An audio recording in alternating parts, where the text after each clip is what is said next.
What is up, my fellow citizens? It's Gio here, and today I need your guys' help. I've been torn. This has been one of the toughest buys for me since I got into Star Citizen, and right now I'm about to buy the whole B, of course, for my solo trading, but I'm looking at the updated cargo, and I'm looking at the whole C and a brand new merchantman. And I'm right now just really torn between the two. And they kind of answered this in the form, but it's not really enough for me to kind of lean towards the whole C. But someone asked, why should anyone not prefer the brand new merchantman before the whole C? They answered, the primary advantage of the whole C is the modularity. Where the brand new merchantman will allow you to swap fixed hard points, the whole C gives you an entire spindle of attachment points to access.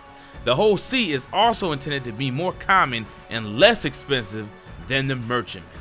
So reading that really didn't help me because one, the modularity I don't really care about because I have multiple ships for different tasks. Maybe modularity would be appealing if I didn't have that many ships like other people. They have less ships, like 1 or 2 ships, and they added this to their fleet. That would be appealing. But for me, I have ships for different type of things. And to be honest, the whole series, they just seem like they just sitting ducks and they could get attacked real easily. I know they got turrets on there to make you feel good about yourself, but let's be honest, if you get attacked by like 3 or 4 ships and you're flying the whole sea by yourself, you're gonna get pretty jacked up. 2, the merchantman only being $50 more, I don't really mind paying that extra 50 bucks. That's just me. I know some people are like, oh no, I'm not paying that extra 50 bucks, but that's how I'm looking at it. But let's go ahead and talk about the different things, the goods and the bads that go with each ship and break it down. You guys can probably help me make a decision. So let's go with the whole C's good first. 1, it only takes a 3-man crew compared to the brand new merchantman's 5-man crew to run. So the less crew, the more money for everybody. So that's always awesome. 2, it's been confirmed that this cargo will be able to interact with other ships like the Orion.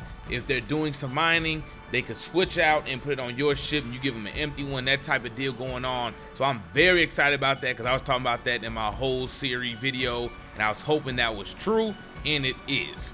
Number 3, even though I don't really care about it too much, I still appreciate it and I do love it when it's an option on ships, and that is the modularity. I mean, just having the power to turn this thing into a medical bay or a sleeping cabin or maybe even a space hotel or something crazy. The possibilities are endless with the modularity stuff. So that's cool to have that on there, and I do appreciate it. So that's also another plus on my list. And last but not least, this does have LTI on it, and of course that's definitely a plus for me. Now on to my dislikes about the ship. 1, it's not aesthetically pleasing. Now it looks like the Freelancer and the Orion did some freaky things and came up with this beast right here. But I do respect Misk look. The look they have that heavy duty, we're ready for work type feel to it, and that's what I love about their ships. And like I said, not every ship has to look sexy and sleek or nothing like that, so that's not really a big thing on my list. I just had to throw that in there. 2, it carries less cargo than the brand new merchantman. 3, the external cargo. I do not like the cargo outside these ships, even though I do understand why it's there and why it's in place. That's cool because you can carry more cargo than it being trapped in. But in this case, like I said, the brand new merchantman still holds more cargo and it's closed in. So pirates are going to have to work a little more to get that cargo. They got to come inside or really tear the ship apart. And I know a lot of people go like, oh, well, you know, if the pirates want to steal the cargo, they're not going to shoot at you that much. Look, there's people who are going to be in this game who are just going to want to destroy shit, and they're not even going to care about even stealing anything. You got some people who already got a whole bunch of ships and not even worried about making any money, just want to destroy and act a fool. So, got to keep that in mind. Now, on to the pros of the brand new merchantman. 1, this ship is sexy as hell to me. I love the way it looks. It looks like something out of Star Wars, so that right there, like I said, looks aren't really anything when it comes to trading. It comes to more functionality. But if it got looks too, I'm definitely down for it. 2, the merchantman carries more cargo, even though we don't know if it's going to be able to carry the variety of cargo like the whole sea. It's still good to know that you get more on the merchantman. 3, you can even sell your stuff on the merchantman. Has a little store, and you have your little meeting room to close out deals. And I mean, come on, that's awesome. I don't need to explain nothing else on that.